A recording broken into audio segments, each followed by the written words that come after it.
इस मूवी की शुरुआत में हम गैरेट नाम की एक एयरफोर्स पायलट को देखते हैं। गैरेट रनवे पर एक प्लेन को ढूंढ रही थी जो ऑकलैंड से समोआ जा रहा था। गैरेट को वो प्लेन दिखाई देता है। वो जब उस प्लेन पर चढ़ती है तो वहाँ पर उसे ढेर सारे मेल को पायलट्स दिखाई देते हैं। गैरेट उन्हें बताती है कि उसे इस फ्लाइट के लिए असाइन किया गया है और वो उनके साथ चलेगी। ये साल था 1943। इस समय एक औरत को मिलिट्री या फिर एयरफोर्स में इतनी इज्जत नहीं दी जाती थी और अक्सर उन्हें कमजोर कहकर उनका मजाक उड़ाया जाता था। गैरेट के साथ भी वही होता है।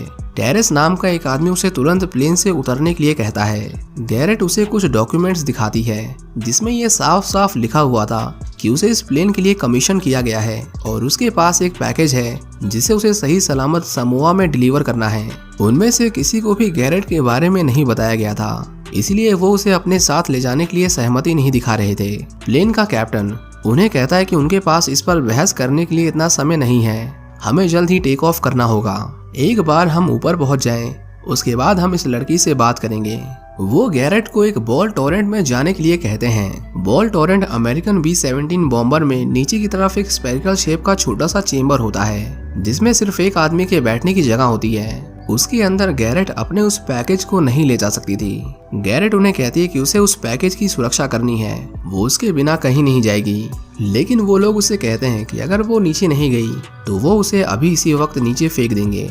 उनमें से एक तो उसे अपनी गोद में बैठने को भी कहता है। सभी वहाँ एक से बढ़कर एक थे, पर वॉल्टर नाम का एक ऑफिसर उसे कहता है कि वो नीचे चली जाए, वो उसके पैकेज को सुरक्षित रखेगा। गैरेट उस पर भरोसा करके उस बॉल टॉरेट के अंदर चली जाती है और वो लोग उसे ऊपर से लॉक कर देते हैं। उनका प्लेन जब टेक ऑफ करता है तो उस प्लेन में बैठे सभी लोग गैरेट के बारे में बात करने लगते हैं। वो सभी उसके ऊपर गंदे गंदे कमेंट्स कर रहे थे, पर उन्हें नहीं पता था कि उनका माइक ऑन है और गैरेट उनकी सभी बातें सुन सकती है। गैरेट जब उन्हें बताती है कि उसने उनकी सारी बातें सुन ली हैं, तो वो शुरुआत में तो उससे माफी मांगते हैं, लेकिन फिर से उसके लिए डबल मीनिंग बातें करना शुरू कर देते हैं। गैरेट को सिर्फ अपने उस पैकेज की चिंता थी कि कहीं उनमें से कोई उसे खोल ना दे। वो सभी गैरेट से पूछते हैं कि वो एयरफोर्स में क्या करती है, जिस पर गैरेट उन्हें बताती है कि वो एक फ्लाइट मैकेनिक और एक पायलट है। थोड़ी ऊंचाई पर आने के बाद गैरेट को उसके सामने कुछ देर के लिए एक जापानीज फाइटर प्लेन दिखाई देता है और उसे अपने प्लेन से भी कुछ अजीब सी आवाजें सुनाई दे रही थी। गैरेट उन लोगों को इसके बारे में इन्फॉर्म करती है, पर उन्हें लगा कि उसने शायद बादलों को ही प्लेन समझ लिया है। उनका प्लेन तेज तूफान में उड़ रहा था। जब वहाँ पर बिजली कड़कती है तो गैरेट को उस प्लेन के प्रोपेलर्स के पास किसी हिलती हुई चीज की परछाई दिखाई देती है। वो तुरंत उसके बारे में कैप्टन को रिपोर्ट करती है। गैरेट बहुत घबराई हुई थी, इसीलिए कैप्टन उसे बाहर आने के ऑर्डर्स देता है। गैरेट जब गेट को खोलने के लिए लीवर को खींचती है तो लीवर टूटकर उसके हाथ में आ जाता है, जिसका मतलब ये था कि अब वो उसके अंदर फंस गई थी। वो उन लोगों से मदद मांगती है, जिसके बाद वो सभी उसे ऊपर से खोलने की कोशिश करते हैं। वो लोग गलती से कुछ वायर्स को काट देते हैं, जिसकी वजह से लाइट्स ऑफ हो जाती है। क्रू उसे थोड़ी देर और उसके अंदर रहने के लिए कहता है जब तक वो उसे खोलने का कोई तरीका नहीं निकाल लेते। गैरेट को वो परछाई फिर से दिखाई देती है, लेकिन इस बार हम देखते हैं कि वो परछाई उस पर हमला कर देती है। उसने बॉल टॉरेट के दरवाजे को ओपन कर दिया था, जिसकी वजह से वो प्लेन से नीचे गिरते गिरते बची थी। वो किसी तरह गेट को बंद करती है, पर वो एनिमल उसके ऊपर अपने नुकीले पंजों से हमला किए ही जा रहा था। गैरेट की उंगली उस दरवाजे के हुक में फंस गई थी। इससे पहले वो जानवर उस गेट को खोल देता, गैरेट उसे शूट कर देती है। उसकी उंगली पूरी मुड़ गई थी और वो दर्द से चिल्ला रही थी। क्रू ने उस गन शॉट की आवाज सुन ली थी। वो गैरेट से पूछते हैं कि क्या वो अपने साथ गन लेकर आई है, पर गैरेट उन्हें झूठ बोलती है कि उसके पास कोई गन नहीं है। गैरेट उनसे कुछ न कुछ छुपा रही थी, इसीलिए वो उन्हें अपने ऊपर हुए इतने बड़े हमले के बारे में भी कुछ नहीं बताती। क्रू को पता चलता है कि मॉड गैरेट नाम की कोई भी पायलट वुमेन एयरफोर्स में नहीं है, बल्कि उनकी लिस्ट में मॉड जॉनसन नाम की किसी लड़की का जिक्र था। गैरेट उन्हें बताती है कि वो शादीशुदा है और जॉनसन उसके पति का नाम है। कैप्टन उससे उस पैकेज के बारे में पूछता है जो वो अपने साथ लाई थी, पर गैरेट उन्हें कहती है कि अगर उनमें से कोई भी उसे खोलने की कोशिश करेगा तो उन सभी को कोर्ट मार्शल का सामना करना पड़ेगा। कैप्टन को ये अच्छा नहीं लगता कि एक औरत उसे कोर्ट मार्शल की धमकी दे रही थी, इसीलिए वो उसे सवाल जवाब के लिए उस चेम्बर से बाहर निकलने के लिए कहता है। लेकिन हम देखते हैं कि जब उसे खोला जा रहा था तो गैरेट उसे अंदर से जाम कर देती है। जिसके बाद कैप्टन को उस पर और शक होने लगता है। गैरेट को उसके सामने एक जापानीज प्लेन दिखाई देता है। वो कैप्टन को उसके बारे में बताती है, पर उन्हें लगा कि वो बात बदलने की कोशिश कर रही है। गैरेट उनसे उसे शूट करने की परमिशन मांगती है, क्योंकि वो प्लेन सिर्फ उसे दिखाई दे रहा था। वो जब उसे परमिशन नहीं देते तो गैरेट कैप्टन की परमिशन के बिना उस जापानीज प्लेन को शूट करके डिस्ट्रॉय कर देती है। कैप्टन जब उस प्लेन को क्रैश होते हुए देखता है तो उसे यकीन हो गया था कि गैरेट सच बोल रही थी। वो उसकी इस बहादुरी से बहुत इम्प्रेस हो गए थे और उन्हें समझ आ गया था कि उसके अंदर दम तो है। बेकल नाम के एक ऑफिसर को वो जानवर दोबारा से दिखाई देता है। उसके बारे में कैप्टन को रिपोर्ट करता है, पर सभी उसकी बातों पर इतना गौर नहीं करते। गैरेट देखती है कि वो जानवर प्लेन के अंदर घुसने की कोशिश कर रहा था। वो गैरेट के पास आता है। गैरेट उसकी तरफ गन पॉइंट कर लेती है। वो बहुत डरी हुई थी कि कहीं वो उसे मार ना दे, क्योंकि वो जानवर बहुत खतरनाक था। इस अजीब से दिखने वाले जानवर का नाम ग्रेमलिन था और वो कुछ देर बाद अपने आप ही वहाँ से चला जाता है। प्लेन के और भी कई लोगों को वो ग्रेमलिन दिखाई देने लगा था, पर कैप्टन को लगा कि ये सब उनके दिमाग का वहम है, क्योंकि वो एनिमल जिन लोगों को दिखा उन्हें प्लेन में उड़ने का ज्यादा एक्सपीरियंस नहीं था।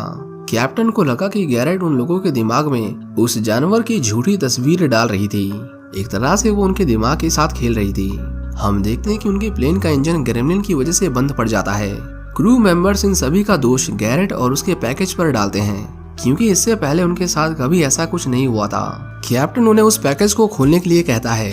गैरेट उनसे रिक्वेस्ट करती है कि वो ऐसा ना करें, लेकिन वो उसकी नहीं सुनते हैं। वो जब उसे खोलते हैं तो उसके अंदर उन्हें एक बच्चा मिलता है। कैप्टन को पता चलता है कि वो बच्चा वॉल्टर का था। गैरेट उन्हें बताती है कि उसका और वॉल्टर का एक्स्ट्रा मैरिटल अफेयर चल रहा था, और जब उसके पति को इसके बारे में पता चला तो उसने उसे मारने की कोशिश की।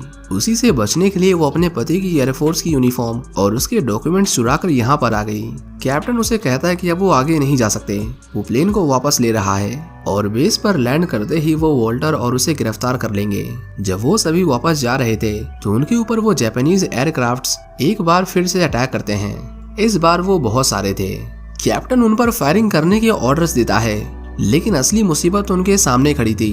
गैरेट उन सभी के चीखने चिल्लाने की आवाजें सुनती हैं, क्योंकि उस जानवर ने उनके ऊपर हमला कर दिया था। उसे वो किसी तरह से भगा देते हैं, लेकिन गैरेट देखती है कि उसने उसके बच्चे को चोरी कर लिया था। इससे पहले ग्रेमलिन उसे मार कर खा जाता, गैरेट अपने बच्चे को बचाने के लिए उस चेम्बर के बाहर आती है। जब जापानीज उन पर अटैक करते हैं तो वो जानवर उसके बच्चे को वहीं पर लटकता हुआ छोड़कर चला जाता है। गैरेट किसी तरह अपने बच्चे को एक लोहे की रॉड की मदद से नीचे गिरने से बचा लेती है। वो उस प्लेन पर अपने बच्चे के साथ जिंदगी और मौत के बीच में लटकी हुई थी। गैरेट किसी तरह प्लेन के अंदर आती है, लेकिन इससे पहले वो पूरी तरह से अंदर आ पाती उसका प्लेन पलट जाता है और वो नीचे गिर जाती है। गैरेट सीधा एक जापानीज बॉम्बर पर जाकर गिरती है, जो उसी समय फट जाता है, और उस धमाके का झटका गैरेट को फिर से उस प्लेन में फेंक देता है। उसका क्रू उसे इस हालत में भी जिंदा देखकर बहुत हैरान था। गैरेट अपने बच्चे को देखती है। दवाई का असर धीरे धीरे खत्म होने की वजह से उसे होश आने लगा था। वो देखती है कि वो जानवर सभी को एक एक करके मार रहा था। गैरेट उस पर एक रॉड से हमला करती है और उसकी पूंछ को काटकर उसे प्लेन से नीचे गिरा देती है। ग्रेमलिन को उड़ना आता था, इसीलिए वो फिर से उस प्लेन में वापस लौट आता है। हम देखते हैं कि उन जापानीज एयरक्राफ्ट्स के अटैक की वजह से कैप्टन की मौत हो गई थी और उनके पास उस प्लेन को क्रैश लैंड करने के अलावा और कोई रास्ता नहीं था। इसी बीच ग्रेमलिन उनके ऊपर फिर से अटैक करता है और उनके और भी कुछ लोगों को मार देता है। उनके पास उस प्लेन को जंगलों में लैंड कराने के अलावा और कोई रास्ता नहीं था। वो अपनी जान को खतरे में डालकर उस प्लेन को एक झरने के पास लैंड करवाते हैं। उनका पूरा क्रू प्लेन से बाहर निकलता है और उनके बाहर आते ही वो प्लेन एक धमाके के साथ डिस्ट्रॉय हो जाता है। सभी गैरेट से वादा करते हैं कि वो उसके और उसके बच्चे के बारे में किसी को नहीं बताएंगे, क्योंकि आज वो उसी की वजह से जिंदा थे। वॉल्टर गैरेट से माफी मांगता है, क्योंकि वो उसे ऐसी हालत में छोड़कर चला गया था। वॉल्टर उसे कहता है कि वो उससे शादी करना चाहता है और वो गैरेट को प्रपोज भी करता है। लेकिन तभी हम देखते हैं कि वो जानवर उनके ऊपर फिर से हमला कर देता है और वो उनके बच्चे को छीनकर भागने लगता है। गैरेट उसे पकड़ लेती है और उसे बहुत मारती है।